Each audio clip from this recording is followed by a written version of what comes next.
Qui peut dire aujourd'hui que Lando Norris n'est pas un beau champion ? Parce que c'était le débat hier à l'arrivée.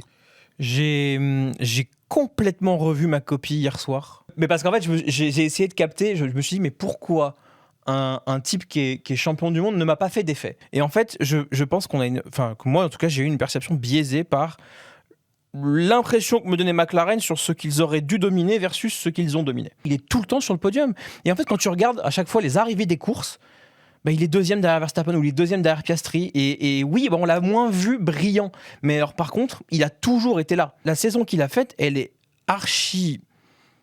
en fait, elle est dense. Elle est très dense en termes de constance sur ses performances. Il est beaucoup plus régulier que tout le monde et à la fin c'est un titre prostesque. Enfin, il restera dans l'histoire parce qu'il est champion du monde, mais si demain on devait faire une tier list des champions du monde, ne serait-ce qu'au 21e siècle, Lando Norris, si c'est pas la dernière position, c'est l'une des dernières positions.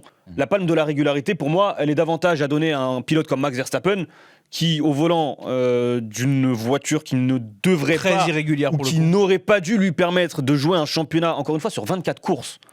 Avoir cette régularité, terminer deuxième derrière Piastri ou deuxième derrière Verstappen sur quasiment l'intégralité de la saison lorsque tu ne gagnes pas, sincèrement, pour moi, c'est pas un exploit alors quand tu as une voiture aussi dominante que McLaren.